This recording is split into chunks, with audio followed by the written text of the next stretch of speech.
My husband, James Scott, never saw me as a person. I was an asset, a beautiful piece of his portfolio, the perfect wife to complement his million-dollar life. That night, as I watched him spin his new, younger acquisition across the dance floor, my hand instinctively went to my stomach, to the secret I'd been waiting for the perfect moment to share. He danced as if I wasn't there, as if our entire life was nothing. He didn't know that for me. This wasn't an ending. It was a countdown, and by morning, both his wife and his carefully constructed world would be gone. The crystal chandeliers of the Fairmont Chicago's Imperial Ballroom dripped light onto the city's elite. It was the annual Starlight Foundation Gala, the glittering apex of the philanthropic season, and I, Sharon Russ, was playing my part to perfection. My emerald silk gown, a custom piece by a designer James had approved of, clung to a body that held the most profound secret of my life. At 3 months pregnant, I was still a whisper of a new reality, a secret known only to me. James had always been a breathtaking dancer. It was one of the first things that had captivated me when we met at a university fundraiser a decade ago.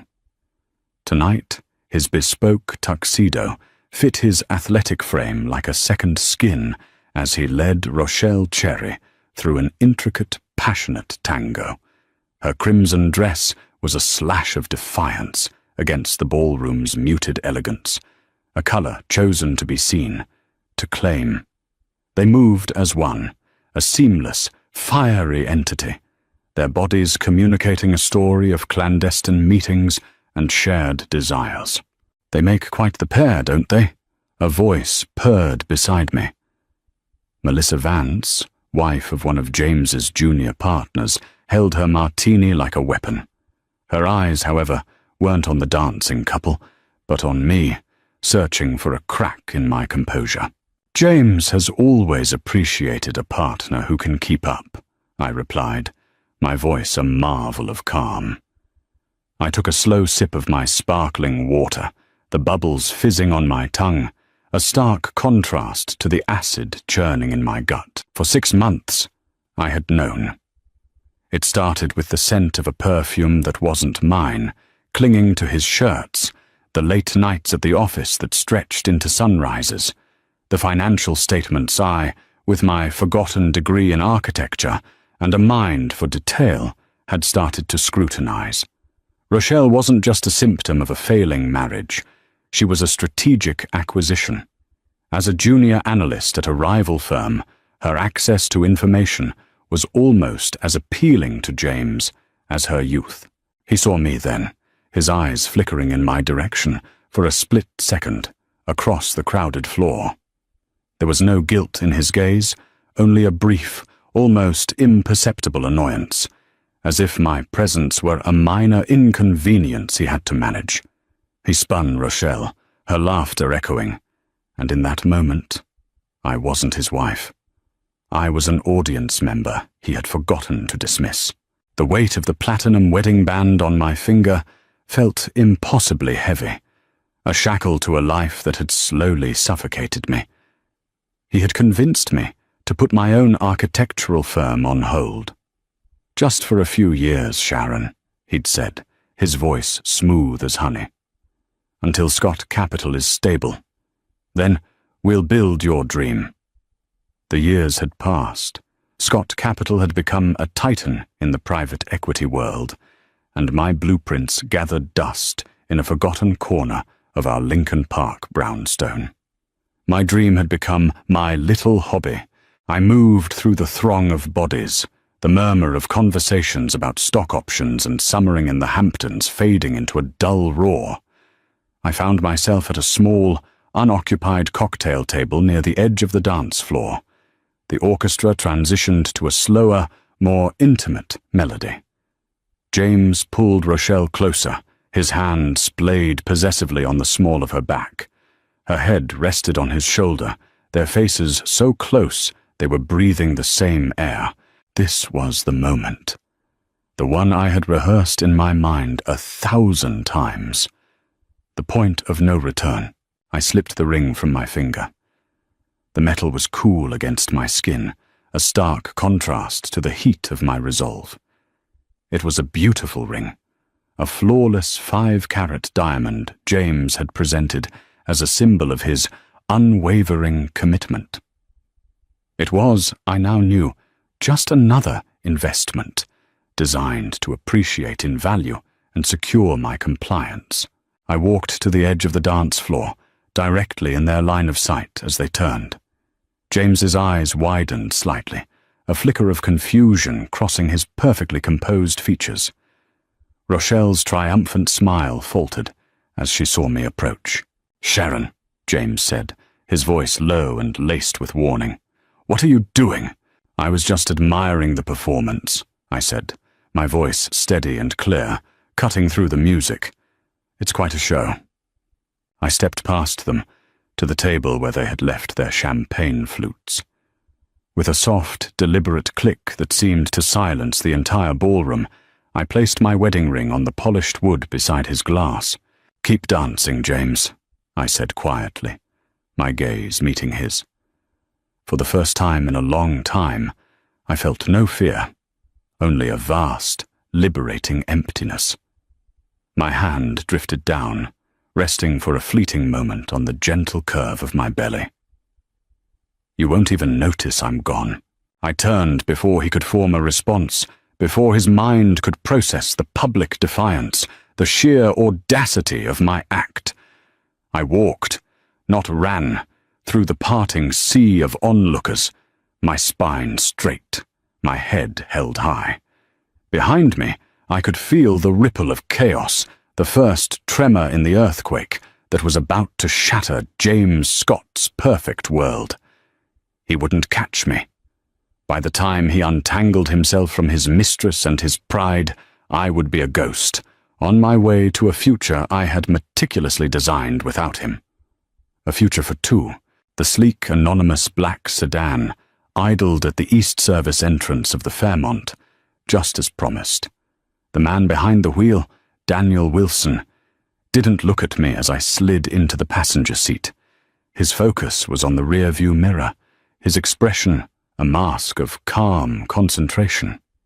Daniel and I had been friends since college, long before James had entered my life.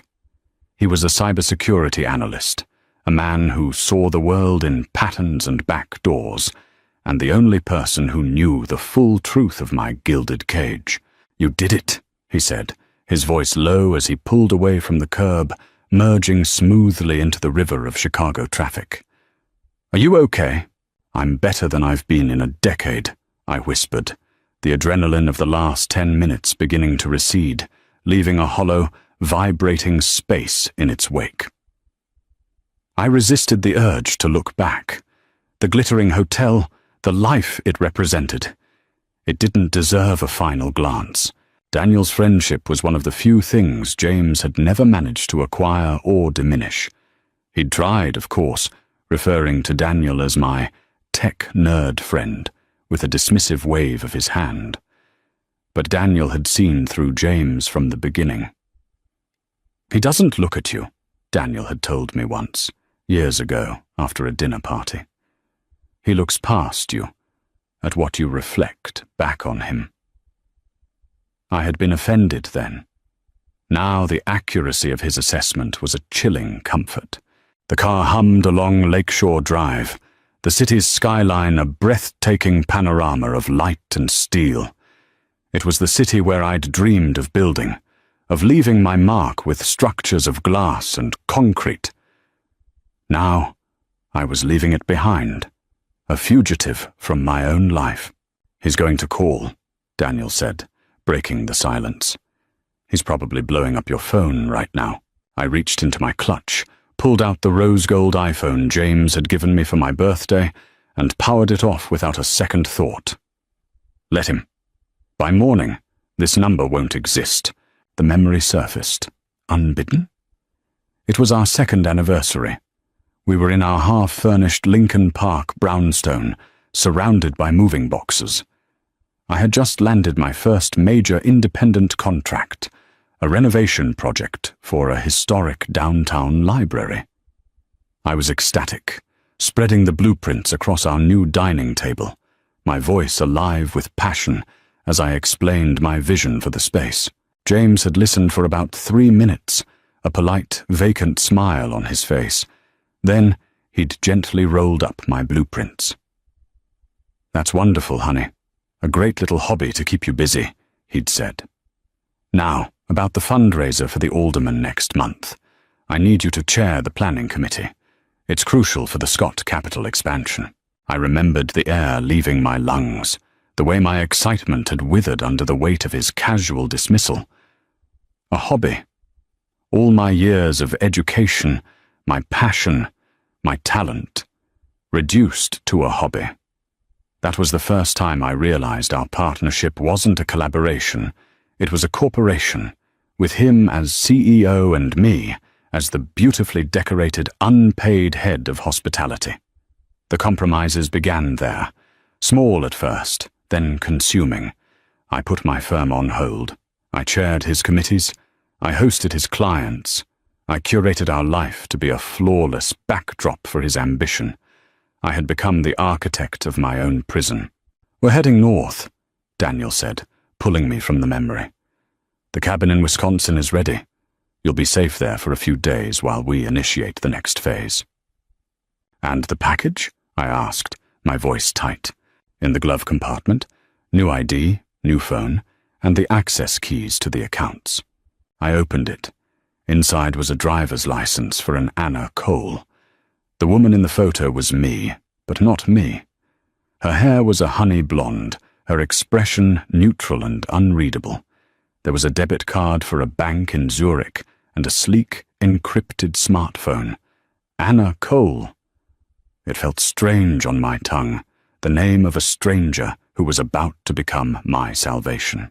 "He'll assume you went to your parents' place in Naples," Daniel said, correctly predicting James's linear, arrogant thinking. "Or that you're hiding out at a spa. He won't think to look for you in a rustic cabin 3 states away. He thinks you're incapable of surviving without a 5-star hotel." He was right. James's perception of me was his greatest weakness and my greatest advantage. He saw a fragile, decorative wife. He was about to meet the woman he had buried beneath years of neglect and condescension. As we crossed the state line, the city lights giving way to the profound darkness of the countryside, I thought of the ultrasound photo hidden in my wallet. A tiny, flickering bean of life. James knew nothing about it. I had planned to tell him tonight, a desperate, final attempt to see if there was any humanity left in the man I had married. His dance with Rochelle had been the brutal answer. This wasn't just an escape anymore. It was a rescue mission. I was saving not just myself, but the child who deserved to be born into a world free of its father's suffocating shadow. The ghost of Sharon Russ was fading with every mile we drove, and in her place, Anna Cole was beginning to take shape, forged in betrayal and fueled by a mother's fierce, unyielding love. The cabin was nestled deep within Wisconsin's Northwoods, a rustic A-frame structure that smelled of pine and wood smoke. It was owned by a shell corporation Daniel had set up years ago, a digital fortress with a physical address. Inside, a fire was already crackling in the stone hearth. It was simple, warm, and more of a home than the meticulously curated brownstone I'd left behind. "Your go-bag is in the bedroom," Daniel said, placing a laptop on the heavy wooden coffee table. "Essentials are packed. The rest of your things, we'll have to consider them casualties of war." I thought of my architectural books, my drafting table, the half-finished clay models of buildings that would never be built. They weren't just things. They were pieces of a self I had allowed to be amputated. "It's fine," I said, my voice betraying a small tremor. "They belonged to a different person." Daniel opened the laptop. "Okay, phase 2. The offshore account is active. The first transfer cleared an hour ago. Exactly 50% of all legitimate, liquid joint assets. No more. No less. For months, with the secret help of a forensic accountant Daniel had vetted, I had been tracing the labyrinth of our finances. I meticulously separated the money we had earned and saved together from the shadowy investments and private accounts James had created without my knowledge. I was taking only what was legally mine. The rest, the evidence of his deception, was my insurance policy. "The dead man's switch is armed," Daniel continued, his fingers flying across the keyboard. It was his idea. A secure cloud server held copies of every incriminating document I had found. If I didn't log in with a specific code every 72 hours, the entire package would be automatically sent to the board of Scott Capital, the SEC, and the top financial journalist at the Chicago Tribune. It was a digital sword of Damocles hanging over James's head. I sank onto the worn leather sofa, the warmth of the fire a welcome comfort. The adrenaline had completely worn off, replaced by a bone-deep exhaustion. Now that the escape was real, the enormity of what I had done, and what had been done to me, crashed down. The affair with Rochelle was the most visible betrayal, but it wasn't the wound that had severed us. The true killing blow had come 3 months ago. James was supposedly at a partner's retreat in Aspen. I was searching his home office for some old tax documents when my hand brushed against a loose floorboard beneath his desk. My architect's eye had always noted it was slightly misaligned. Curiosity piqued. I pried it open. Inside was a leather folio.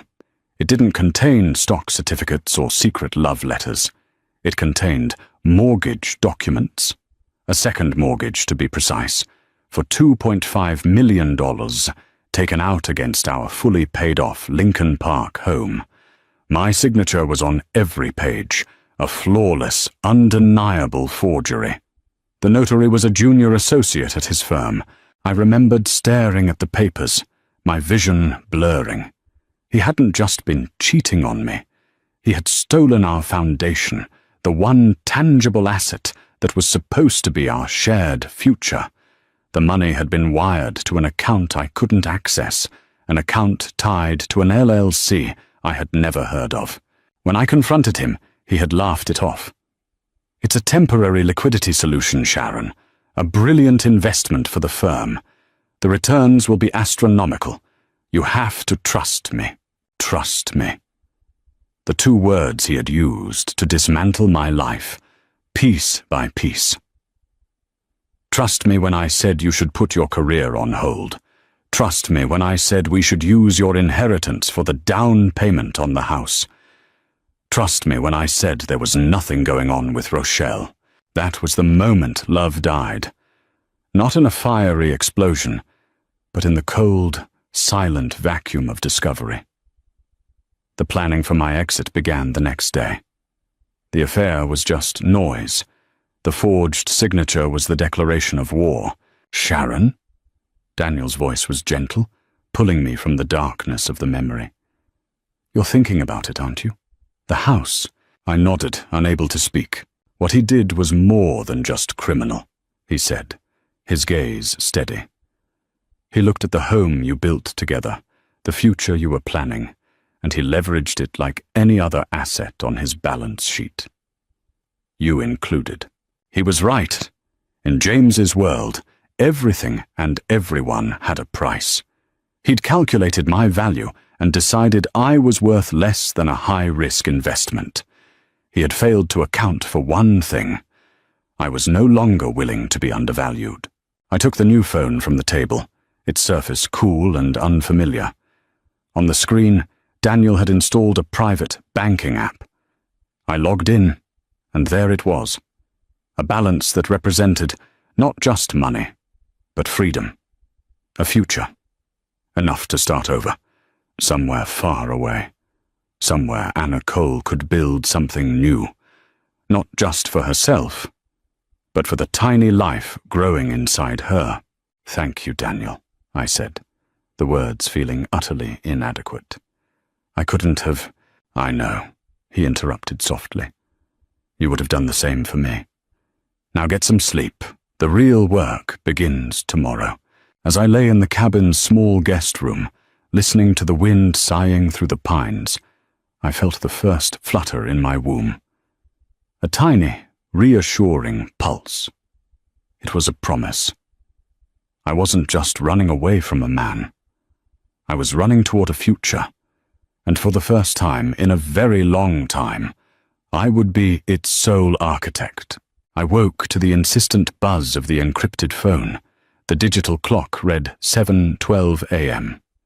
Sunlight streamed through the cabin window, painting stripes across the wooden floor. It was Daniel. His voice was grim, stripped of its usual calm. He's moving faster than we anticipated.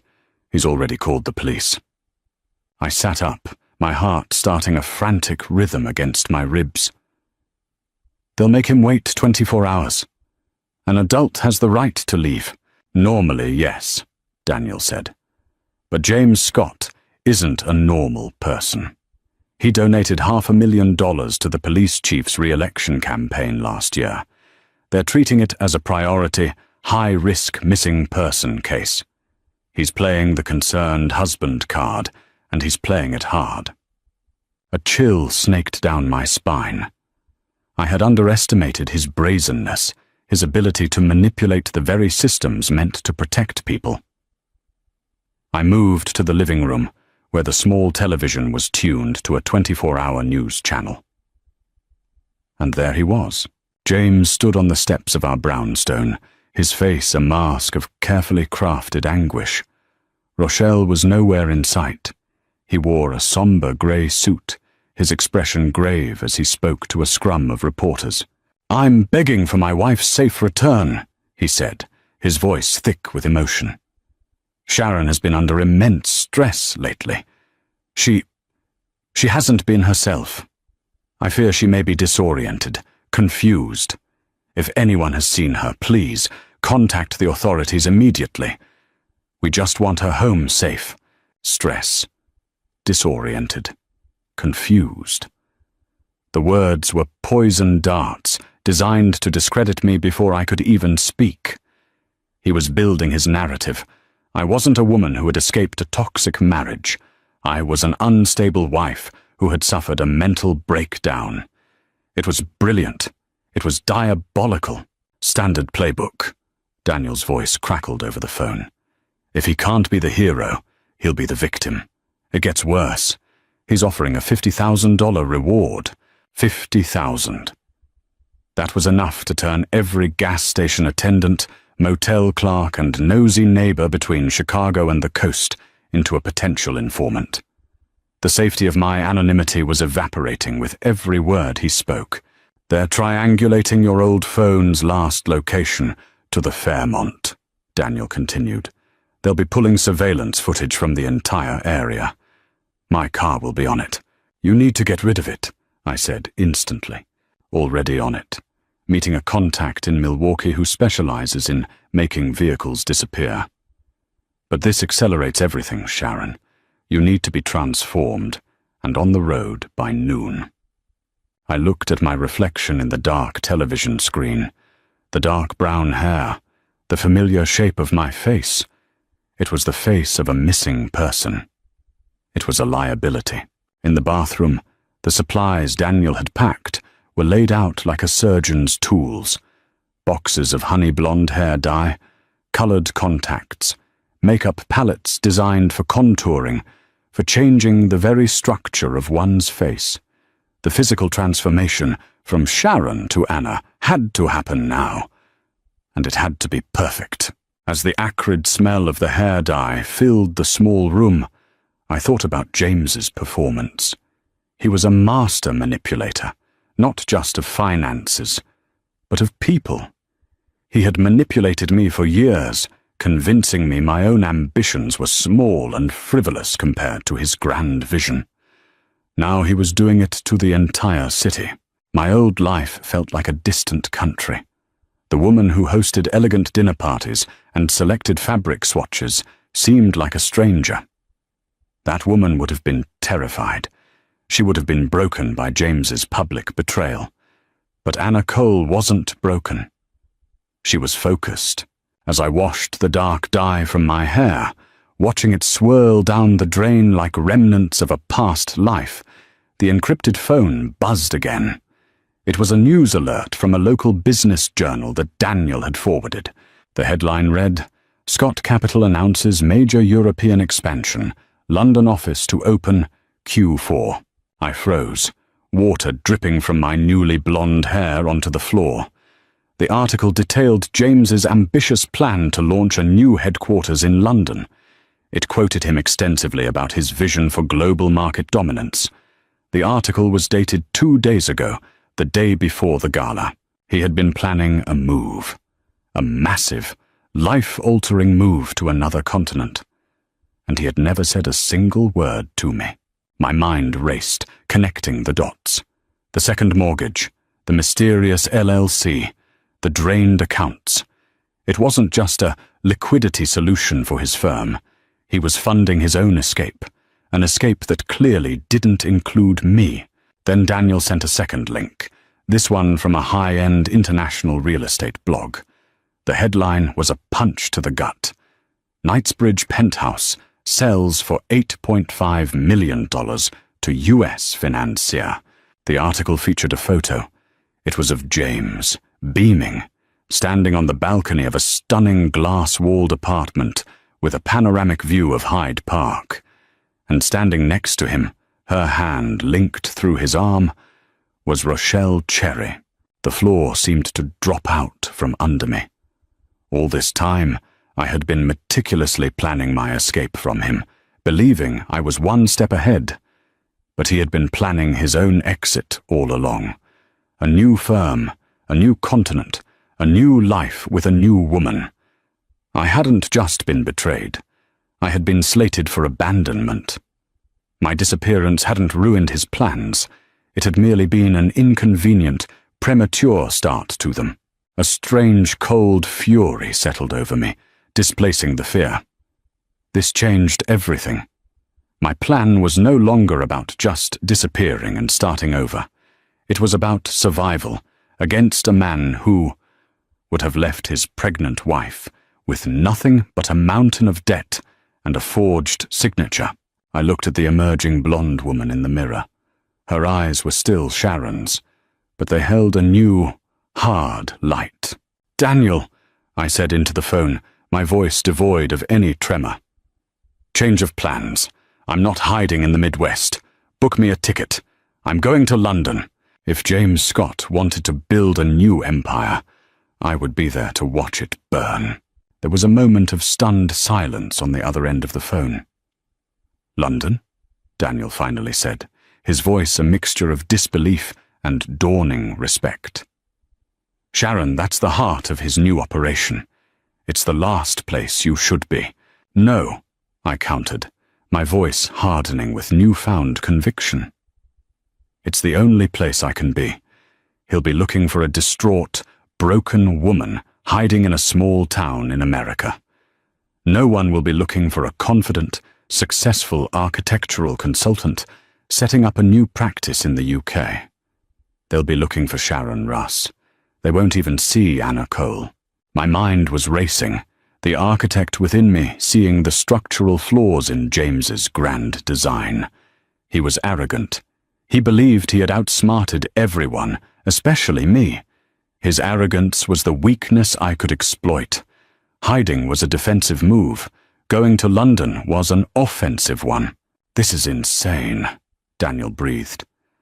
"But it's also brilliant. It's a classic misdirection. But getting you there, a commercial flight, is impossible.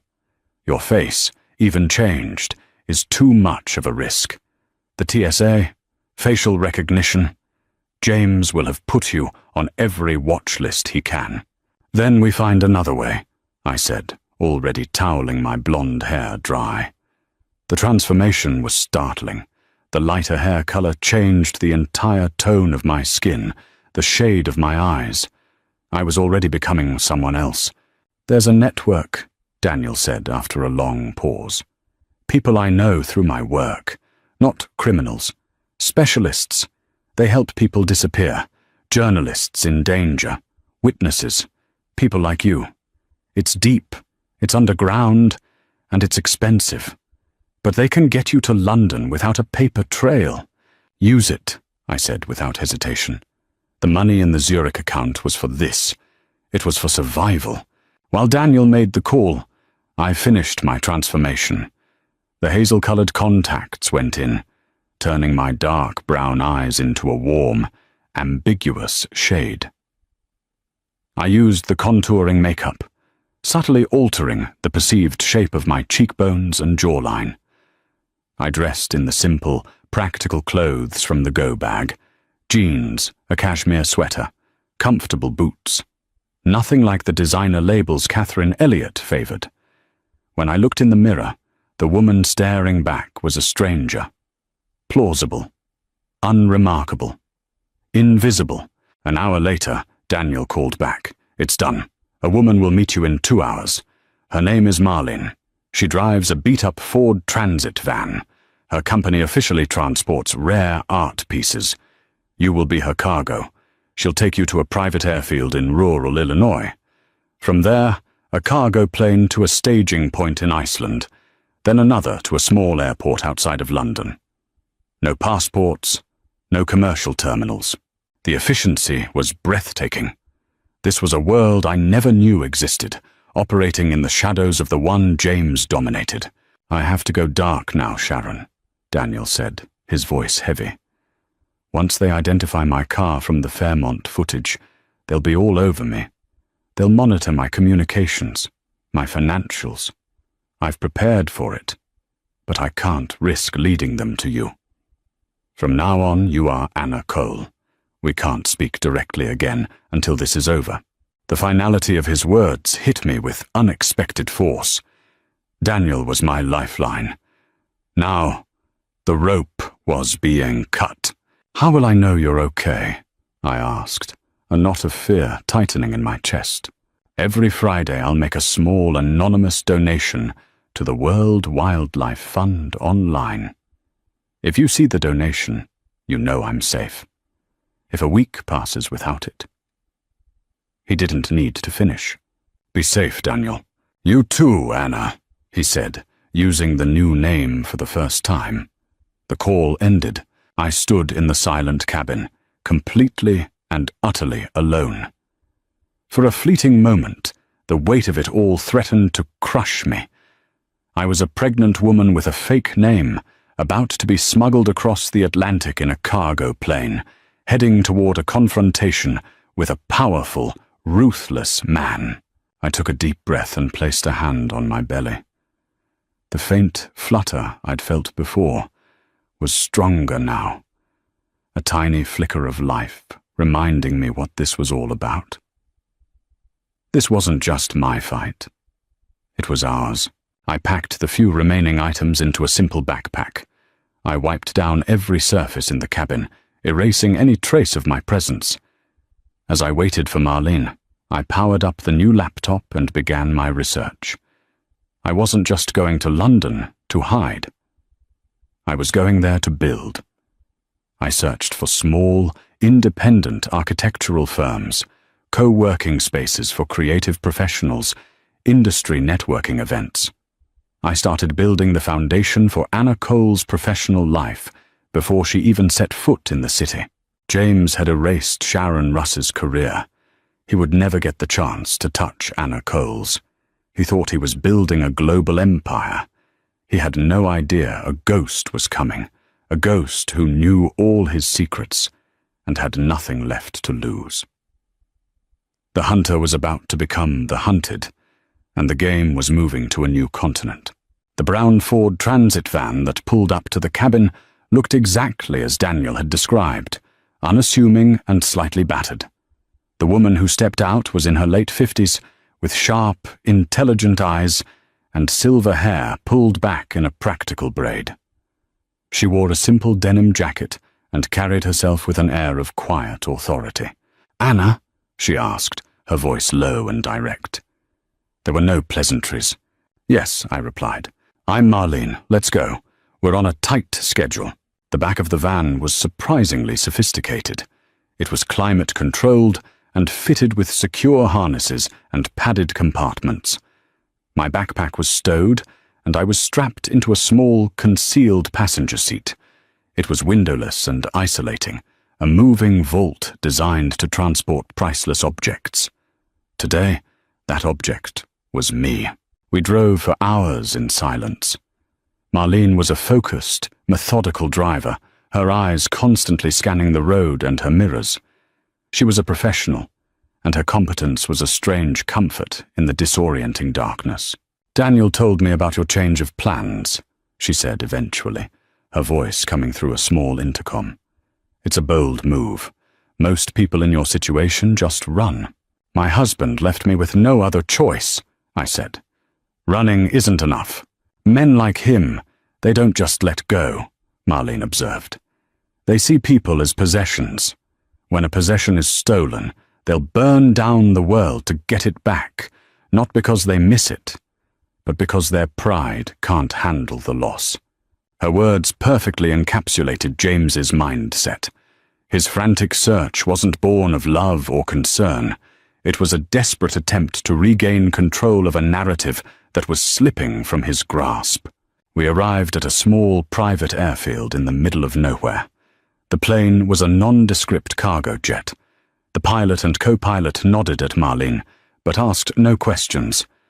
I was led aboard and secured in a small, pressurized compartment near the cockpit. It was rudimentary, but safe. As the plane took off, leaving the country I had once called home behind, the reality of my new life began to set in. I was no longer Sharon Russ. I was cargo. I was a secret. I was free. The journey was a blur of darkness, engine hum, and fitful sleep. When we finally landed, it was on another remote airstrip, this one surrounded by the stark, volcanic landscape of Iceland. A different team, equally professional and silent, transferred me to another plane. The second leg of the journey was shorter. When the cargo doors opened again, the air that greeted me was cool and damp. It smelled of rain and green earth. I was in England. Marlene was waiting for me. She drove us away from the airfield, this time in a modest sedan. We headed towards London, the urban sprawl gradually building around us. "We have a place for you," she said. "A corporate apartment in Islington, leased for 3 months under your new name. It's clean, secure, and private." The apartment was perfect. It was a modern, furnished one-bedroom in a quiet residential building. It was anonymous enough to be safe, yet located in a vibrant neighborhood where a single professional woman wouldn't stand out. "There's more," Marlene said, placing a slim leather portfolio on the small dining table. "Daniel laid the groundwork, but my network has built the structure. This is the complete identity package for Anna Cole." I opened it. The level of detail was staggering. Inside was a British driver's license, a national insurance card, and bank statements from a UK bank showing a modest but consistent financial history. There were degree certificates from the University of Manchester School of Architecture and a master's from a Swiss design institute whose records had conveniently been corrupted in a server fire a decade ago. The employment history was a work of art. It showed Anna Cole as a freelance consultant who had worked for several architectural firms that had since been acquired or gone bankrupt, making verification difficult, but not impossible. "Your digital footprint is already established," Marlene explained. "A LinkedIn profile, backdated professional correspondence, even a few social media accounts with high privacy settings, enough to seem real to anyone who does a cursory search. But the most crucial part was the final document. It was a one-page summary of Anna Cole's professional specialty, consultant specializing in the integration of corporate cultures and physical workspaces during international mergers and acquisitions. I stared at it, the brilliance of the strategy clicking into place. James's new venture, Elliott and Associates, is planning to acquire several smaller British firms to establish their London presence, Marlene said, confirming my thoughts. They will need exactly the expertise that Anna Cole offers. You could be hired by one of those firms before the acquisition even happens. It gives you a legitimate reason to be inside their world. It was the ultimate Trojan horse. I wouldn't be an outsider trying to peer in. I would be an expert, invited inside the very walls of his new empire. There's one final step, Marlene said, her tone becoming more serious. The paperwork is one thing. Inhabiting the identity is another. You need to unlearn Sharon. Her posture, her vocal patterns, her deference. We have someone who can help. The next 3 days were a masterclass in psychological transformation. A woman named Dr. Alani Reed, a former behavioral analyst for MI6, worked with me. She was relentless. She corrected my posture. Sharon stands like she's apologizing for taking up space. Anna owns her ground. She retrained my speech. Sharon softens her opinions with qualifiers. Anna states her analysis with confidence. She even changed the way I made eye contact. It was exhausting. I was retraining muscle memory that had been reinforced for a decade. By the end of the 3rd day, I was mentally and physically drained. But I was also different. When I looked in the mirror, I saw Anna. Her gaze was direct.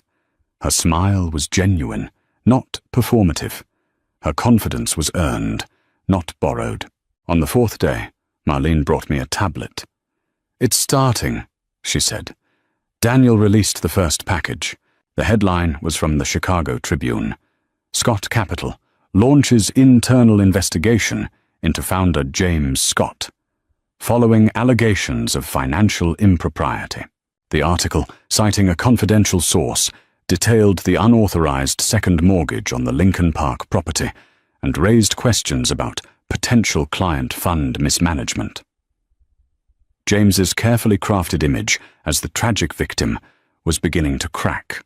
The war had begun, and James had no idea his greatest adversary was already behind enemy lines, ready for the next move. Life in London settled into a quiet, purposeful rhythm. My flat in Islington became my sanctuary and my command centre. Mornings were for establishing Anna Cole's presence.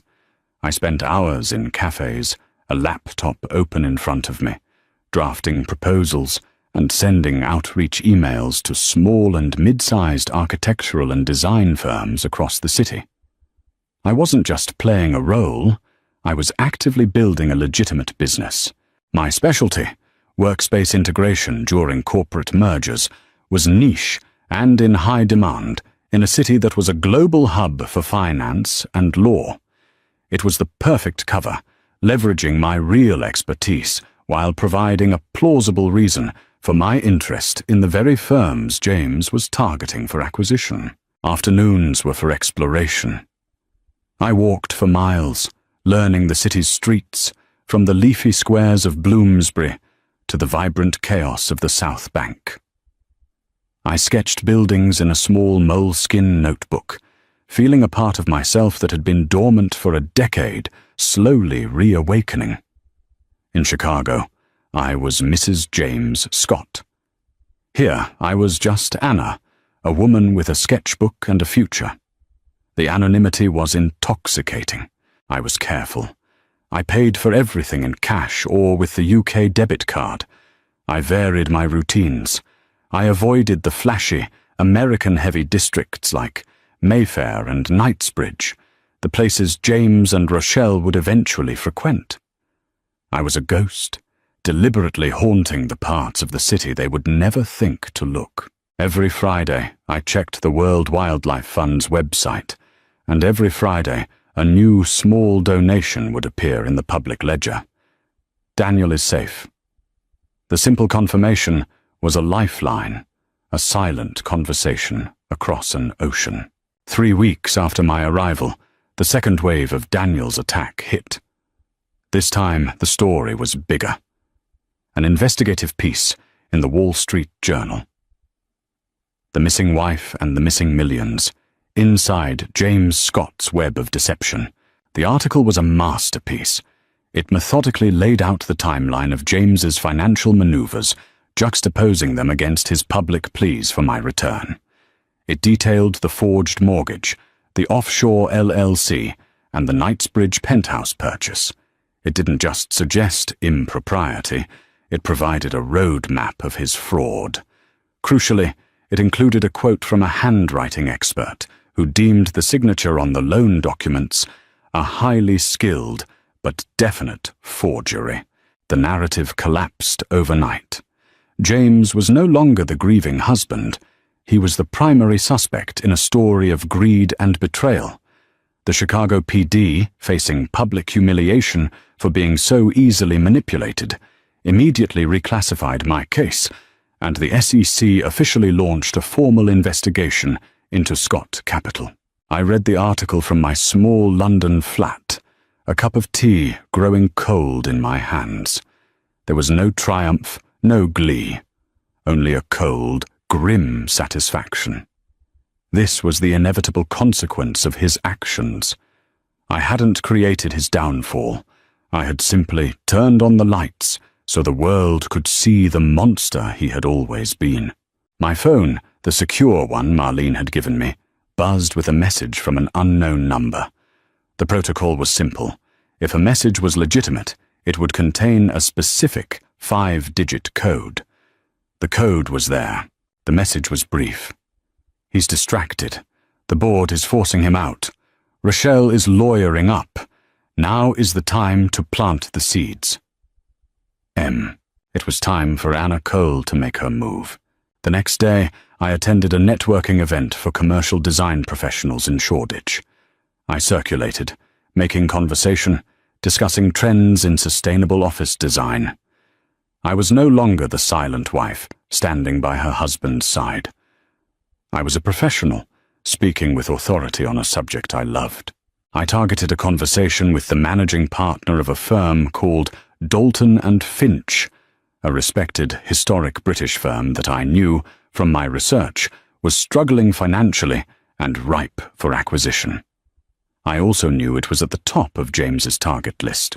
I introduced myself as Anna Cole. I spoke about my recent work in Switzerland, helping 2 merging banks integrate their workspaces without losing productivity. The partner, a man named Alistair Finch, was intrigued. That's precisely the challenge we may be facing, he admitted, his guard lowered after 2 glasses of wine.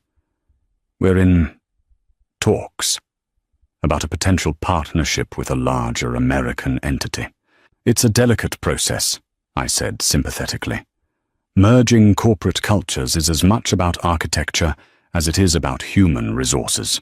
The physical space dictates how people interact, collaborate, and feel about the change. I gave him my card. Should you need an independent consultant to help navigate that transition, I'd be happy to have a conversation. He took the card, his expression thoughtful. Anna Cole, I'll keep this. It's very likely we'll be in touch. I walked home that night under the soft glow of London's streetlights. It was a gamble, a deliberate step into the path of the storm. But it felt right. James had built his empire on deception, on using people as pawns. I was using my intellect, my genuine skill, to build a new life.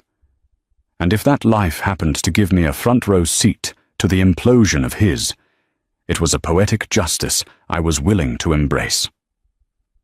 The calm was over. The storm was coming, and for the first time, I was ready to walk directly into it. The view from my office on the 22nd floor overlooked the sprawling, historic heart of London. A year ago, I had arrived as a ghost, a woman with a fake name and a secret. Today, Anna Cole was one of the most sought-after architectural consultants in the city. My firm, Cole Integration Strategies, had a waiting list of clients. I had built it from nothing, on merit and expertise alone. My hand rested on the swell of my belly. My son, due in 6 weeks, was a constant, comforting presence. He was my why, the reason for every risk I had taken. The alert on my screen was from the BBC. I clicked the link, my expression calm. American financier James Scott, sentenced to 7 to 10 years in federal prison for fraud and embezzlement. I scanned the article. James had pleaded guilty. The evidence against him, originating from the documents I had gathered, had been overwhelming. Scott Capital was bankrupt, its assets seized and liquidated. His former partners had turned on him, eager to save themselves. The empire he had been so proud of was nothing but a pile of legal ash. A separate, smaller article mentioned Rochelle Cherry. She had testified against James in exchange for immunity. Her career was in ruins. The last she was seen, she was boarding a flight back to her hometown in Ohio, her face shielded from paparazzi. The Knightsbridge penthouse had been seized as a proceed of crime. The life she had grasped for had vanished as quickly as it appeared. My secure phone, used only for communicating with the network, vibrated. It was a message from Daniel. Our first direct communication in a year. Justice of a sort. The Lincoln Park house sold at auction today. The last link is severed. You're free, Anna. Completely. I looked out at the London skyline. Was I free? I had been free the moment I walked out of that ballroom. This was just the epilogue. The story was no longer about James. It was about me. The irony was not lost on me that my biggest client was the consortium that had acquired the remnants of Dalton and Finch, the very firm James had been trying to buy. I had been hired to oversee the complete redesign and cultural integration of their new London headquarters. I was, quite literally, building a new future on the ruins of his failed ambitions. There was a soft knock on my office door. My assistant, a bright young woman named Chloe, popped her head in. "Alistair Finch is here to see you." "Send him in," I said. Alistair, the former partner of Dalton and Finch, now a senior executive in the new entity, entered. He was a kind, steady man who had become a friend and mentor over the past year. "Anna," he said, his face etched with a strange sympathy. "Did you see the news about that American fellow, James Scott?" I kept my expression neutral. I saw the headline, a cautionary tale. "Indeed," Alistair said, shaking his head. "The reason I bring it up is, well, it's a bit odd. When we were in our initial buyout talks with his people a year ago, they mentioned his wife, an architect. Her name was Sharon Russ." He looked at me, a flicker of curiosity in his eyes. "They said she had vanished. A terrible tragedy." I just thought, what a strange coincidence. Both architects, both, well, you know. My heart gave a single hard thud against my ribs. But my voice was even. "The world is full of coincidences, Alistair. Now, about the plans for the 4th floor atrium." We moved on, the moment passing. But it was a stark reminder of how close the two worlds, Sharon's and Anna's, still were. The ghost of the past was always there, just beneath the surface. Later that evening, as I walked home through the gentle London drizzle, I thought about his words. A tragedy. The world saw Sharon Russ's disappearance as a tragedy, the sad end to a story of a troubled woman. They didn't know it was a birth. I stopped in front of a small, independent bookstore, the warm light spilling onto the wet pavement. In the window was a book titled Invisible Women: How Society Erases Female Contribution. A year ago, I was one of them. My contributions to our life, our home, our finances, all erased by James to fuel his own narrative. He had tried to make me invisible. So I became invisible. And in that invisibility, I found my power, I found my voice, I found my strength. I continued home, my hand on my belly, feeling the gentle kick of my son. He would be born here, in London. He would have a British passport. He would grow up knowing only Anna Cole, a woman who built things, a woman who was strong and independent. He would never know the shadow of James Scott. The story wasn't about revenge. I realized that now. Revenge was a fire that consumed everything. This was about reclamation.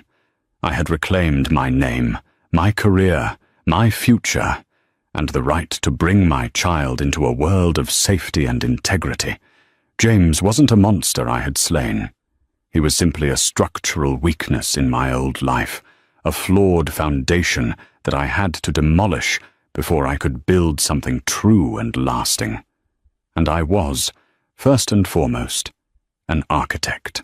Sharon's journey from a silent, betrayed wife to the powerful architect of her own destiny shows that sometimes the greatest act of defiance isn't a loud declaration, but a quiet, meticulously planned disappearance. She didn't just escape her husband, she outmaneuvered him, reclaimed her identity, and built a new future on her own terms, proving that true freedom isn't about running away, but about strategically rebuilding.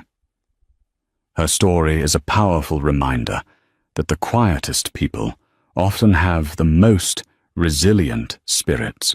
If this story of resilience, strategy, and ultimate redemption moved you, please give this video a thumbs up and share it with someone who appreciates a story of strength. Don't forget to subscribe to our channel and hit the notification bell so you never miss a tale of justice and transformation. What part of Anna's plan impressed you the most? Let us know in the comments below. The silence in Leto was absolute. It was a suffocating, $100,000 silence, broken only by the sharp, stunned intake of a dozen breaths. Sebastian Montgomery, titan of tech, ruler of New York, was frozen. His smile, the one that charmed boards and disarmed rivals, had dissolved into a mask of pale, waxy horror. Across the room, framed by the restaurant's grand archway, stood his 7-month pregnant wife, Genevieve. She was a vision in blood red, her eyes not filled with tears, but with a terrifying Arctic calm. And she was walking right toward him. The silence in the Montgomery penthouse was a specific kind, a heavy, expensive silence that absorbed sound. It was the silence of thick Persian rugs laid over marble floors, of triple-paned glass that muted the roar of New York City into a distant, inconsequential hum. For Genevieve Ainsworth Montgomery, this silence had once felt like peace. Now at 8:07 p.m. on her 5th wedding anniversary, it felt like a tomb. At 32, Genevieve possessed a kind of beauty that seemed both timeless and fragile. Fine-boned, with hair the color of pale honey and eyes the shade of a stormy sea, she moved with the innate grace of old money. Her family, the Ainsworths, were Boston Brahmins, their wealth as established and understated as their ancestral homes. Marrying Sebastian Montgomery 5 years ago had been a merger, a union of her family's legacy with his bombastic, new money empire built on aggressive tech acquisitions. They were the city's golden couple.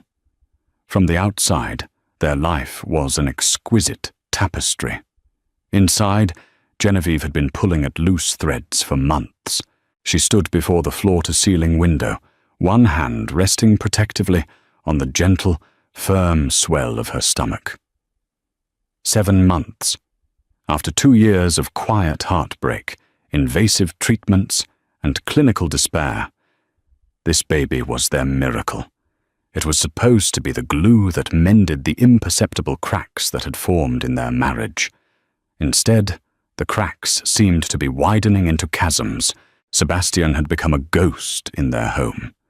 He was there physically, his 6'2" frame impeccably dressed, the scent of his oud cologne lingering. But his attention, his warmth, his spirit, those were absent. He lived through his phone, a small, secretive smile sometimes touching his lips. When she'd ask, the answer was always the same, clipped, dismissive litany.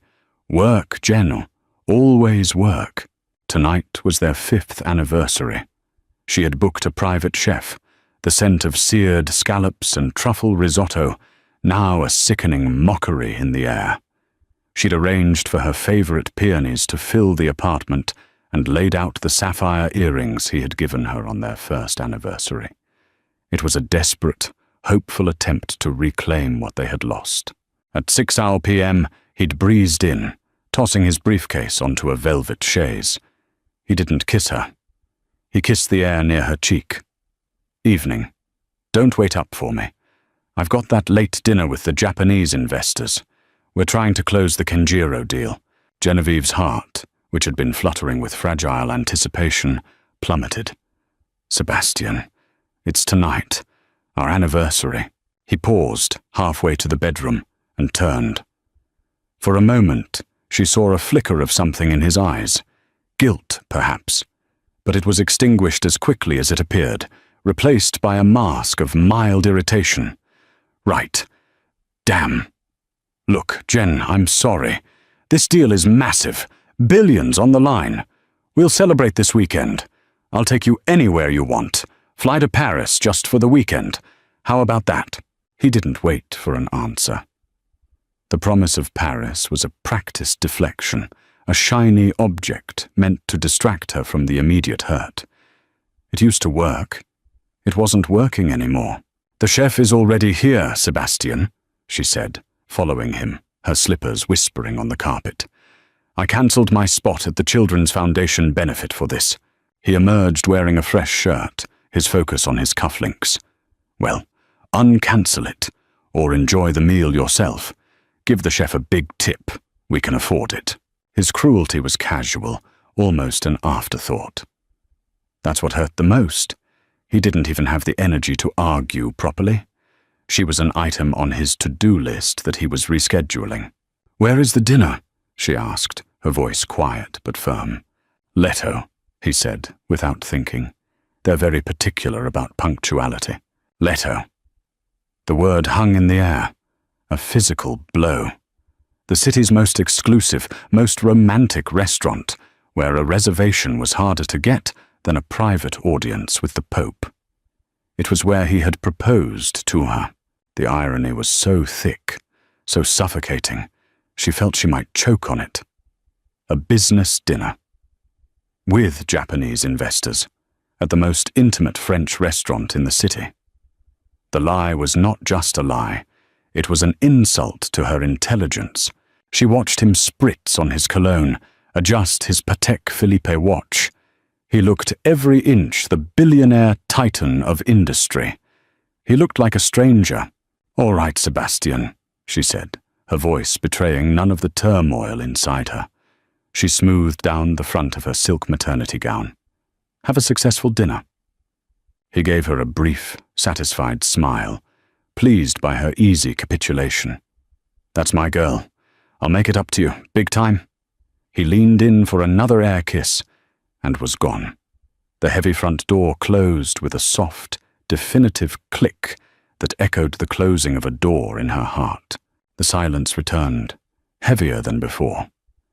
The baby gave a soft kick, a gentle reminder of the life she was carrying. She pulled out her phone, her fingers trembling slightly. She didn't call her mother. She called the one person in Sebastian's orbit whose loyalty she had always trusted, a quiet, unassuming man who saw everything. Mr. Pembroke, she said, her voice low. I need a favor. I need to know about my husband's reservation at Leto tonight. There was a pause. Mr. Pembroke had been Sebastian's personal driver for a decade, a man of profound discretion. His silence was his answer. Please, Alistair, she whispered, using his first name for the first time in years. For me, another pause, then a sigh heavy with regret. "Mrs. Montgomery, the reservation is for 2, but the name of the second guest. It is not a Mr. Kenjiro. It's a Miss Cassandra Vance." The tomb had just cracked open. Sebastian Montgomery navigated his custom-built Aston Martin through the canyons of Manhattan with the same predatory grace he applied to the stock market. He felt a surge of adrenaline, a cocktail of power, guilt, and exhilarating freedom.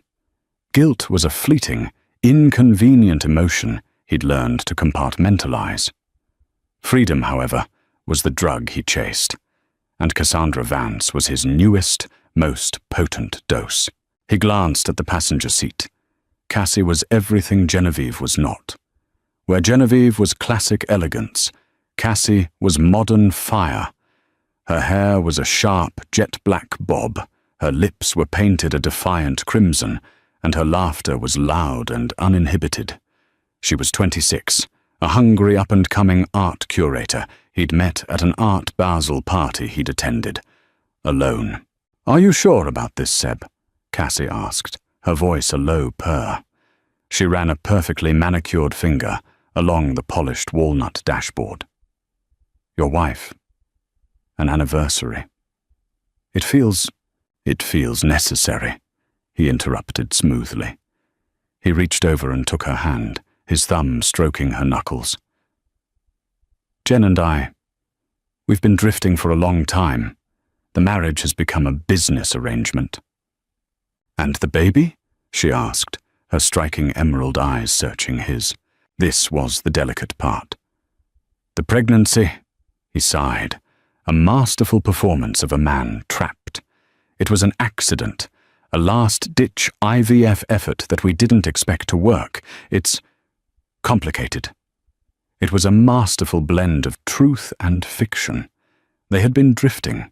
The IVF had been a long shot, but calling it an accident was a lie designed to absolve him, to paint him as a fellow victim of circumstance. "Tonight isn't for her," he continued, his voice dropping to a conspiratorial whisper. "It's for us. It's time I stopped hiding you. It's time I started living my life for me. Leto, it's a symbolic place. It's where one chapter of my life began. And tonight, it's where it will end." Cassie's eyes widened. "End? You mean, you're going to tell her?" "I'm going to begin the process," he clarified, the careful wording of a CEO negotiating terms. "This dinner is the first step, a statement. People will see us. It will get back to her. It's better this way, cleaner than some tearful, messy confrontation at home." It was a breathtakingly cowardly and arrogant plan, born of a narcissism so profound he genuinely believed it was logical. By being seen with Cassie at Leto on this night, he would force the issue. He would create an irrefutable public fact that would make the inevitable separation Genevieve's reaction, not his action. He would be the man who had moved on. She would be the wife who couldn't handle it. He controlled the narrative. He always controlled the narrative. Genevieve, with her charities, her societal obligations, and now her pregnancy, represented a life of dignified predictability. A beautiful, high-stakes cage. Cassie represented a thrilling escape. He had conveniently forgotten that Genevieve's family, the Ainsworths, had been the key investors who legitimized his first major acquisition. He saw her legacy as a ladder he had finished climbing. He pulled up to the restaurant. "Don't be nervous," he said to Cassie, flashing his 1,000-watt smile. "You're with me. Tonight you're the only person in the room I see." She believed him. She had no reason not to. He had lied to her with the same flawless conviction with which he lied to his shareholders, his board of directors, and his wife. He believed his own performance. In his mind, he wasn't just a cheater. He was a romantic hero, bravely breaking free from a loveless prison to be with the woman he truly desired. The confirmation from Alistair Pembroke landed in Genevieve's soul like a shard of ice. A Ms. Cassandra Vance. For a few long moments, she simply stood motionless in the center of her opulent living room, the phone still pressed to her ear.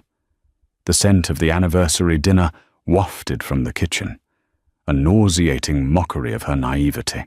Betrayal was a physical thing. It started as a cold knot in her stomach, then spread through her veins, a chilling poison that made her limbs feel heavy, her head light. Her first instinct was to collapse, to retreat into the silken prison of her bed and let the tears come. It would have been the easy thing to do, the expected thing. It was the reaction of the Genevieve everyone knew, poised, gentle, accommodating. But as she stood there, another feeling began to stir beneath the pain. It was a slow, hot current of rage, an emotion so foreign and so potent it startled her. The rage burned away the shock, melted the ice, and in its place forged something hard and sharp. The baby kicked again, more forcefully this time, as if sensing its mother's shift in spirit. It wasn't a plea for protection. It felt like a call to arms. She was not just Genevieve Ainsworth Montgomery, society wife. She was an Ainsworth, a descendant of governors and shipping magnates, women who had weathered wars and financial collapses with iron wills hidden beneath silk gloves. She was the mother of a child who deserved better than a coward for a father and a fool for a mother. The tears that had threatened to fall evaporated. Her spine straightened. The fragile beauty was gone, replaced by a crystalline resolve. She was done being the victim in his story. Tonight, she would write her own chapter. "Thank you, Alistair," she said into the phone, her voice now steady and clear as a bell. "You've been a better friend to me than he has been a husband." She ended the call before he could reply. Her mind, once clouded with hurt, was now working with terrifying clarity. What was his goal? A public humiliation. He had chosen Leto, their place, knowing it would be full of their circle. He wanted to be seen. He wanted the news to crawl back to her, to break her from a distance. He was a coward, orchestrating a war by proxy. He would not have his proxy war. He would have a direct confrontation. She strode into her bedroom, bypassing the closet filled with elegant maternity dresses. She went instead to a section she hadn't touched in months, the clothes from her life before the pregnancy, before the final desperate hope that a baby would fix them. She pulled out a dress of deep crimson silk. It was a bold, striking piece designed to cling and command attention. It would be tight over her bump, an unapologetic declaration of her state. She was not a wilting flower. She was a woman carrying life, a life he had helped create and was now so casually discarding. As she did her makeup, her hands were rock steady. She lined her eyes, a sharp, dramatic cat eye. She chose a dark, vampiric shade of lipstick, the color of dried blood. She looked at herself in the mirror. The woman looking back was not the one Sebastian had left an hour ago. This was a queen preparing for battle. The sapphire earrings he'd given her felt wrong, tainted. She replaced them with a pair of large diamond and onyx earrings, an Ainsworth family heirloom.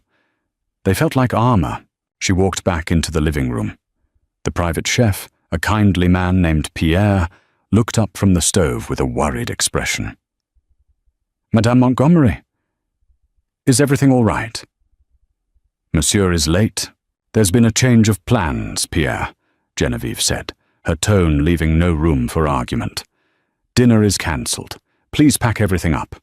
Send the bill for your full service to my husband's office, and add a significant inconvenience fee." Pierre's eyes widened, but he simply nodded. "Oui, madame." Genevieve slipped on a pair of sharp stiletto heels.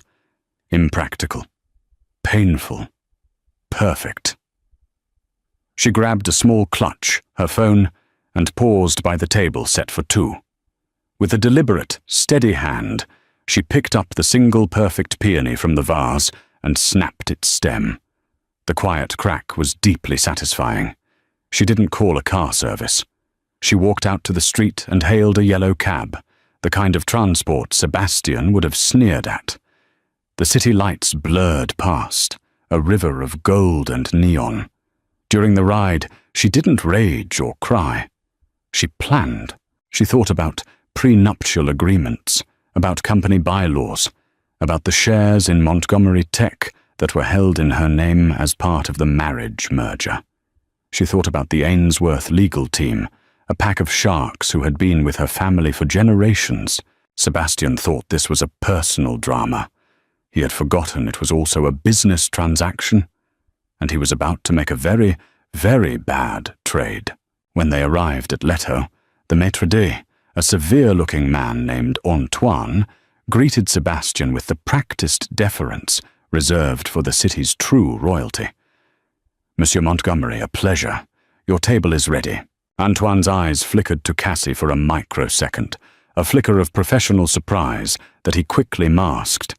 He knew Mrs. Montgomery well. Sebastian ignored it, high on his own audacity. He guided Cassie through the hushed, candlelit dining room, a space so intimate that every table felt like a private island. The air was thick with the scent of truffles and old money. Heads turned, whispers followed in their wake, like the ripples from a stone tossed into a still pond. He recognized at least a half-dozen people. A rival hedge fund manager, a Broadway producer, and, perfect, Catherine Reed, the editor of the city's most powerful gossip column. He had reserved the best table in the house, a secluded corner booth with a panoramic view of the park, the very table where he had asked Genevieve to be his wife. The cruelty of the choice was a demonstration of his power, a signal that he could overwrite their shared history with a new one. "It's beautiful," Cassie breathed, her initial nervousness melting away under the force of his confidence. "Only the best," he said, ordering a bottle of Cristal champagne. He conveniently forgot that Genevieve's obstetrician had advised him not to drink in solidarity with her. As the champagne was poured, his phone buzzed, a text from his COO about the Conjiro deal. He fired off a quick reply, feeling the familiar thrill of command. He could juggle it all: his empire, his wife, his mistress. He was Sebastian Montgomery, and the world bent to his will. "So," Cassie said, leaning forward, her eyes sparkling, "tell me about this new chapter. What does it look like?" Sebastian smiled, a slow, predatory smile. "It looks like you. It looks like my jet, but not for a weekend in Paris, for a month in the Maldives. It looks like you on the cover of Art World magazine, with the Montgomery Foundation backing your new gallery. It looks like whatever we want it to be." He was selling her a future, and she was buying it. He raised his glass. "To new beginnings. To new beginnings," she echoed, her glass clinking against his. Across the room, Catherine Reed discreetly snapped a photo with her phone. The ripples were already turning into waves. Sebastian saw it, and he felt a savage sense of satisfaction. The fuse was lit. He had no idea he was sitting at ground zero. The cab pulled up to Leto. Genevieve didn't hesitate. She paid the driver, stepped onto the curb, and took a deep, steadying breath. The doorman, accustomed to her arriving on the arm of Sebastian, rushed to open the door, his face a mask of confusion. "Mrs. Montgomery, what a surprise." "I'm sure it is," she said, her voice like Arctic air. She swept past him, her crimson dress a slash of color in the restaurant's muted, golden ambiance. Every head in the room turned. The whispers that had followed Sebastian and Cassie now fell into a stunned, absolute silence. The air crackled with tension. Catherine Reed's eyes were wide with predatory glee. This was a story beyond her wildest dreams. Genevieve's gaze swept the room, calm and imperious, until it landed on the corner booth. Their booth. She saw him laughing, leaning intimately towards a woman she had never seen before, a woman who was young, beautiful, and sitting in her seat. She saw the bottle of Cristal. She saw his hand resting on the other woman's, and in that moment Sebastian looked up. His eyes met hers across the room. His smile froze, then fell from his face. The color drained from his cheeks. The look on his face was one of pure, unadulterated shock, the panic of a master strategist whose perfect plan had just been detonated in his face. Genevieve began to walk towards him. Each step was deliberate, measured. The click of her heels on the polished floor was the only sound in the dead silent room. It was the sound of a clock ticking down to 0. The storm hadn't just gathered. It had arrived. The walk across the dining room of Leto felt like a mile. With every step, Genevieve could feel the weight of dozens of eyes on her, a mixture of pity, morbid curiosity, and shock. She ignored it all. Her entire universe had narrowed to the corner booth and the 2 people sitting in it. Cassie Vance felt the shift in atmosphere first, the sudden silence, the collective intake of breath. She saw Sebastian's face change, the confident, seductive charm dissolving into a mask of pale horror. She turned her head, following his gaze, and saw her, a stunning, incredibly pregnant woman in a blood-red dress with eyes that looked like chips of ice. It took Cassie a moment to connect the dots.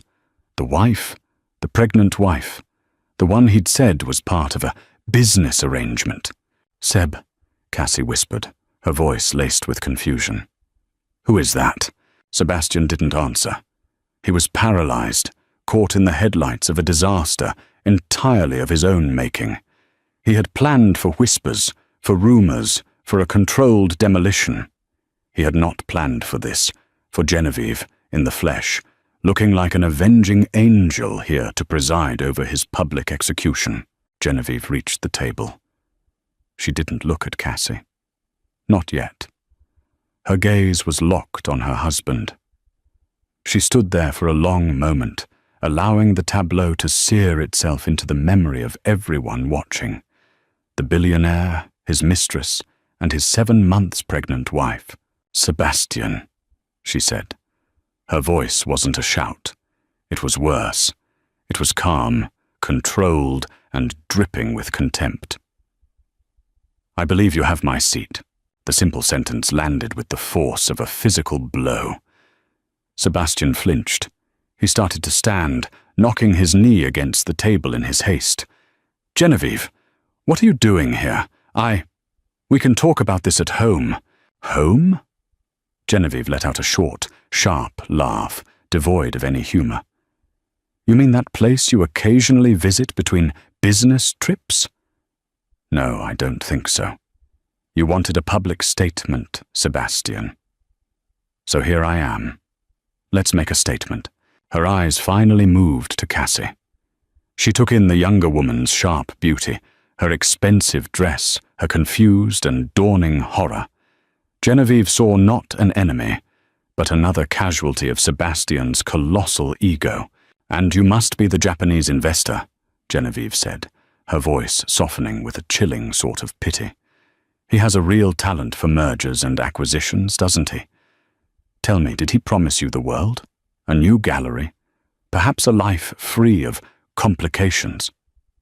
Cassie stared, speechless. Genevieve had just articulated the exact promises Sebastian had made not 10 minutes earlier. The realization that she was not a partner in his new life, but simply a pawn in the destruction of his old one, hit her with sickening force.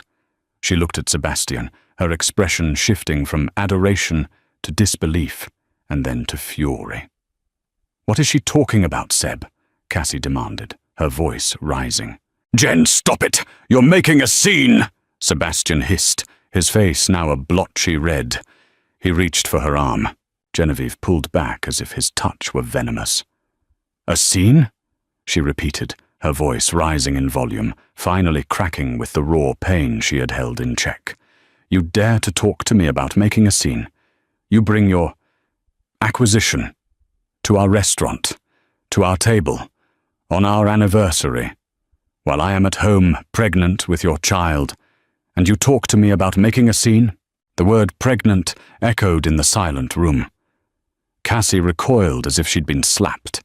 This was it. The precipice. The point of no return. Genevieve looked at the table between them. The champagne, the half-eaten appetizers, the symbol of his betrayal. All the hurt, the lies, the months of quiet anguish, the calculated cruelty of this evening. It all coalesced into a single, white-hot point of rage. She had come here to confront him. But as she stood there, a new, primal impulse took over. It wasn't enough to talk. It wasn't enough to expose him. He wanted a statement. She would give him one. With a sudden guttural cry that was torn from the depths of her soul, Genevieve leaned forward, gripped the edge of the heavy oak table, and shoved. The sound was explosive. A crash of shattering crystal, the clatter of silverware, the sickening, wet thud of food hitting the floor and the people around it. The bottle of crystal cartwheeled through the air, spraying champagne over a horrified banker at the next table. A plate of oysters slid directly into Sebastian's lap. The entire carefully constructed scene of illicit romance was instantly obliterated, replaced by a chaotic, sticky, humiliating mess. Gasps rippled through the restaurant. Several people instinctively pulled out their phones, the red lights of recording videos blinking in the dim light. Sebastian was on his feet now, dripping with champagne and seafood, his face a mask of utter fury and disbelief. "Are you insane?" he roared, but Genevieve was already turning away. She hadn't overturned the table in a moment of uncontrolled hysteria. It was a calculated act of symbolic destruction. She was tearing down their life, right here, right now, on her own terms. She took one last look at the wreckage, at her humiliated husband and his stunned mistress sitting amidst the debris of their sordid little dinner. She felt nothing but a cold, clean emptiness. She turned her back on him, on them, on the entire life they had built. As she walked towards the exit, her head held high, her crimson dress a beacon in the chaos, she delivered her final line, loud enough for the entire room to hear. "Have a successful dinner, Sebastian. It looks like the deal is off." Then she was gone. The immediate aftermath was a study in chaos. For a few seconds, no one moved. Then the spell broke. Antoine rushed forward with two waiters, his face a grim mask of damage control. Sebastian stood dripping, an oyster clinging precariously to his lapel. The whispers started again, this time with unconcealed scorn. The flash of Catherine Reed's phone cut through the dim light. "Get out!" Sebastian snarled at Cassie, his voice low and venomous. His grand gesture had backfired spectacularly, and like all narcissists in the face of failure, he needed a target. Cassie, spattered with food and shock, stared at him. The man who had promised her the world was now looking at her with pure hatred. The illusion shattered. "Me?" she shot back, her voice shaking with fury. "You lied to me. You used me. You told me she was just a business arrangement. I told you to be discreet. I didn't tell you to sit there and let my wife ambush us," he lied, desperately trying to rewrite history. "Your wife didn't ambush us, Sebastian," Cassie retorted, her intelligence returning with a vengeance. "She ambushed you. You're a coward and a liar." She grabbed her purse and pushed her way through the gawking diners, leaving him utterly alone in his self-made disaster. Sebastian saw Alistair Finch, his primary competitor in the tech space, watching from a nearby table. Finch raised his glass in a mock toast. The shame was a physical burn. Sebastian threw a black Amex card on a clean table. "Cover everything," he barked at Antoine, and if a single photo from this room leaks, I'll buy this restaurant just to fire you." It was an empty threat. The story was already out. As Sebastian strode towards the exit, he was met by a fresh hell. The paparazzi. A wall of flashing lights erupted. "Sebastian, is it true you were dining with a mistress?" "Mr. Montgomery, what's the status of your marriage?" He shoved his way through, his face a thunderous mask, and threw himself into his Aston Martin. He sped away, his phone exploding with calls from his PR chief, his lawyer, his mother. He had been humiliated. But more than that, he had been outmaneuvered. Genevieve's actions weren't hysterical. They were strategic. She had launched a hostile takeover of the narrative. He finally drove home, back to the silent penthouse. He expected to find it in disarray. Instead, it was pristine. The kitchen was spotless. The table for two was gone. The broken peony was gone. It was as if she and their anniversary had been erased. The only thing out of place was a single sheet of paper on the hall table. It wasn't a letter. It was a document from the law firm of Ainsworth, Finch and Barrett. It was a formal notice. Effective immediately, Genevieve Ainsworth Montgomery was filing for an injunction to freeze all jointly held assets pending a formal review of their prenuptial agreement, citing gross marital misconduct. Furthermore, as a significant shareholder in Montgomery Tech, she was calling for an emergency meeting of the board to discuss the potential reputational and financial risk posed by the CEO's recent conduct. Sebastian's blood ran cold. This wasn't a divorce. This was a declaration of war. She wasn't coming for his heart. She was coming for his company. While Sebastian was reeling from his public disgrace, Genevieve was not at home crying. She was in a discreet, wood-paneled office in Midtown, a fortress of old-world law and new-world aggression. This was the headquarters of Ainsworth, Finch and Barrett. With her sat two men. The first was Carter Barrett, a 60-year-old lawyer with eyes like a hawk and a reputation for surgically dismantling his opponents. The second was her older brother, Donovan Ainsworth. Donovan was the antithesis of Sebastian. Where Sebastian was slick polish, Donovan was raw power. A former Marine turned venture capitalist, he had the same stormy eyes as his sister. But his were set in a rugged, imposing face. He had distrusted Sebastian from day one. "You did well tonight, Jen," Donovan said, his voice a low rumble. He handed her a glass of water. "You took control. Now we press the advantage." Carter Barrett slid a thick binder across the mahogany table. "The injunction is filed.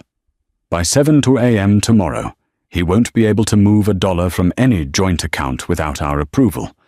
The call for the board meeting has been sent to all members. Catherine Reed's column just posted. The stock is going to hemorrhage in pre-market trading. As the face of the company, his public implosion gives us significant leverage." Genevieve nodded, her focus absolute. The emotional storm had passed, leaving behind a cold, clear, strategic mind. The prenup, he was so proud of it. He called it an ironclad fortress. "Every fortress has a back door," Carter said with a thin smile. Sebastian designed it to protect his premarital assets, which is standard. However, Clause 11b, the infidelity clause, is our way in. He assumed it would be used to negotiate a higher settlement for you. He never imagined it could be used to question his fitness as CEO of a company in which you hold a significant, contractually tied stake. Donovan leaned forward. "Your shares, Jenny, your 10%. When you married him, Dad insisted your stake wasn't just a gift. It was a check and balance. Sebastian's reputation is now a liability to the company's stock price. The board has a fiduciary duty to act. We're not just arguing about a marriage, we're arguing about shareholder value." This was the Ainsworth gambit.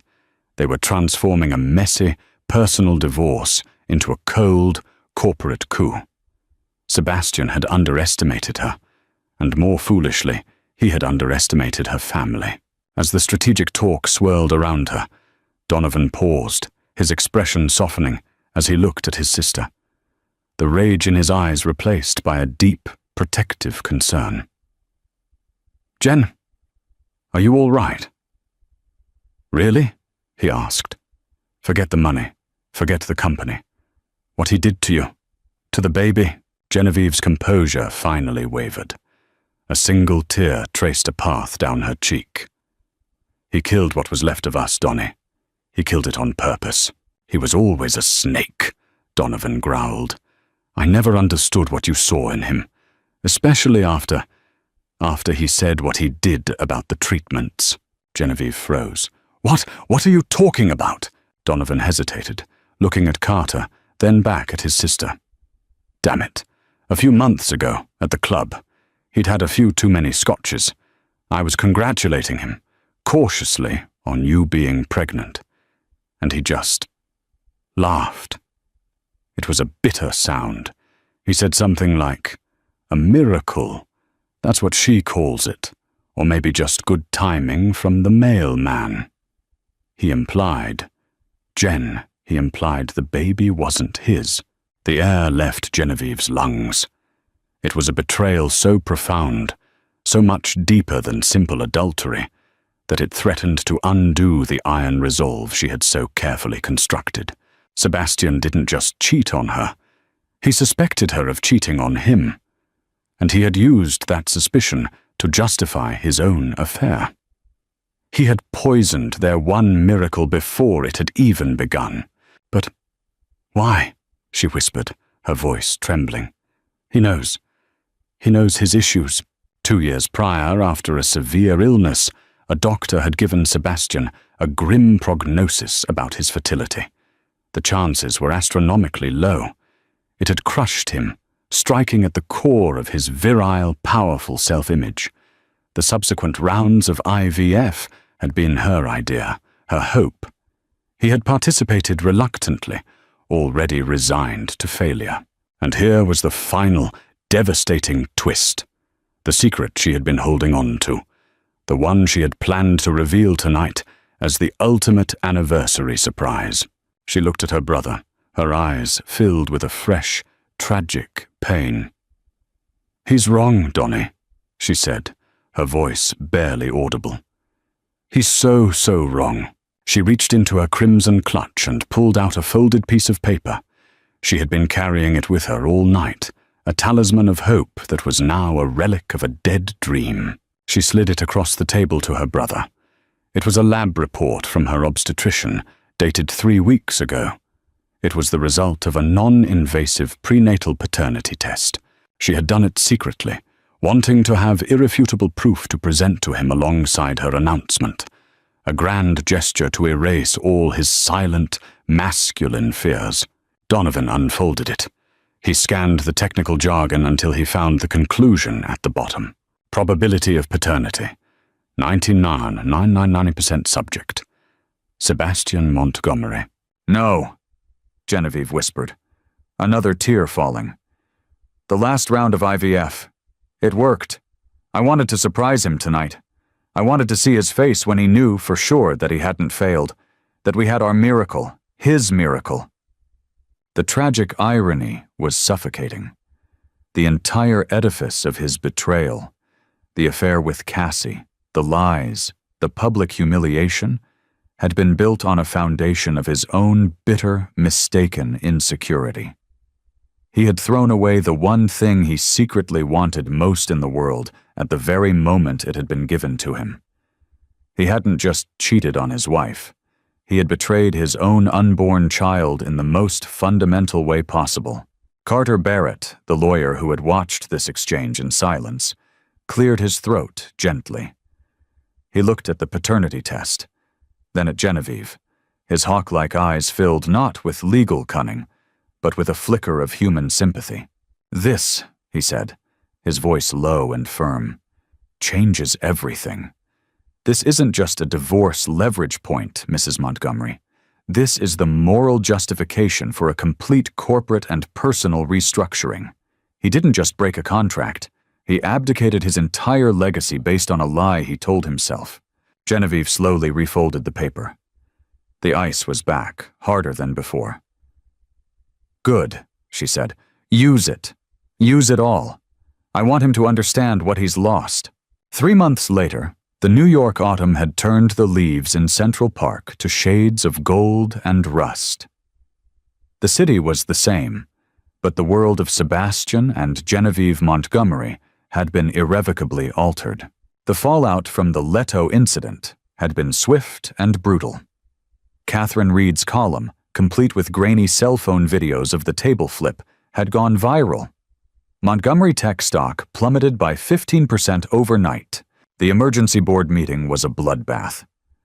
Faced with the infidelity clause, the PR nightmare, and the quiet, iron-willed pressure from the Ainsworth contingent, Sebastian was given an ultimatum. Step down as CEO and take a leave of absence, or be forced out in the most public, humiliating way imaginable. He chose to step down. His empire, the monument to his ego, was now being run by a caretaker board heavily influenced by Donovan Ainsworth. For Sebastian, the ensuing weeks were a descent into a private hell. The paternity test results had been delivered to him by Carter Barrett. The news that the child, his miracle son, as a later ultrasound had revealed, was unequivocally his, did not bring him joy. It brought him to his knees. It retroactively turned his actions from those of a wronged man lashing out into those of a fool of Shakespearean proportions. He had possessed everything he ever wanted, and, in a fit of arrogant pique, set it all on fire. He was a pariah. Friends stopped returning his calls. He was left alone in the silent penthouse, a king deposed in his own empty castle. Genevieve, on the other hand, had flourished. She had moved out of the penthouse and into a magnificent brownstone on the Upper East Side, an Ainsworth property. She had shed the Montgomery from her name, reclaiming her identity as Genevieve Ainsworth. Her pregnancy was the talk of the city, but for a new reason. She was no longer the pitied wife. She was a symbol of strength. She graced the cover of Forbes magazine, not as a socialite, but as a savvy businesswoman who had protected her family's investment and her own dignity. The article was titled, "The Ainsworth Ascent: How Genevieve Ainsworth Turned Betrayal into a Boardroom Victory." The day her son was born was a crisp October morning. She named him Arthur Maxwell Ainsworth. She gave him her name, not his father's. A week later, Sebastian made his final, desperate move. He appeared at her brownstone unannounced, looking like a shadow of his former self. His expensive suit hung on him, and his eyes were hollow. The door was opened by Donovan. "She doesn't want to see you, Sebastian." "Please," Sebastian begged, his voice raspy. "Donovan, please, I just want to see him. I need to see my son." From inside, Genevieve's voice came, calm and steady. "Let him in, Donnie." Donovan stepped aside, his expression thunderous. Sebastian walked into the sun-drenched living room. It was warm and alive, filled with flowers and the soft sounds of a newborn. It was everything his penthouse was not. Genevieve was sitting in an armchair, holding the baby. Arthur was tiny, wrapped in a soft blue blanket. Sebastian stopped a few feet away, his throat tight. He looked from the baby to Genevieve. There are no words. Sorry is a pathetic insult. I was a fool. I was broken, and I broke everything around me." Genevieve listened, her expression unreadable. "You were," she agreed, her voice devoid of heat. "But your brokenness is not my burden to carry, not anymore. Let me fix it," he pleaded, taking a hesitant step forward. "I'll do anything. I'll go to therapy. I'll give you anything you want. We can try again. For him." He gestured to the baby. Genevieve's gaze sharpened. "For him? You will not use our son as a bargaining chip to repair your pathetic ego, Sebastian. Let me be perfectly clear. We are never, ever trying again. You destroyed that. You burned that bridge and you salted the earth behind it." His face fell. The last flicker of hope died. "However," she continued, her voice softening slightly as she looked down at the sleeping infant, "he is your son. He is innocent in all this, and he deserves to know his father, provided his father can prove himself to be a man worthy of knowing." She stood up, walking over to him. She held the baby out. "You may hold your son." With trembling hands, Sebastian took the small bundle. He looked down at the tiny, perfect face, and for the first time in his adult life, he began to weep. Not tears of self-pity, but tears of profound, gut-wrenching loss for the family he could have had, for the man he should have been. "He will have the Ainsworth name," Genevieve said, her voice firm, the new matriarch setting the terms of surrender. "You will be allowed supervised visits, which will increase if, and only if, you demonstrate genuine, consistent change. You will contribute to a trust in his name, which I will manage. You are not my husband anymore, Sebastian. You are simply Arthur's father, and that is a privilege you will have to earn every single day for the rest of your life." She watched him, her heart no longer filled with love or hate, but with a cool, clear-eyed resolve. She had survived. She had won. And as she looked at her son, now stirring in his father's arms, she knew her new life, the one she had forged from the ashes of betrayal, was just beginning. In the end, the Montgomery Empire wasn't brought down by a market crash, but by a single act of public defiance. Genevieve Ainsworth turned her deepest humiliation into her greatest weapon, reclaiming not just her dignity, but control of her future. She proved that true power isn't measured in stock prices, but in the courage to tear down a toxic world and build a new one on your own terms. Sebastian lost everything because he saw his pregnant wife as a liability, never realizing she was his most valuable and dangerous asset. If you were captivated by this story of strength and justice, be sure to hit that like button, share it with your friends, and subscribe for more unforgettable dramas. Don't forget to ring the bell so you're always the first to know.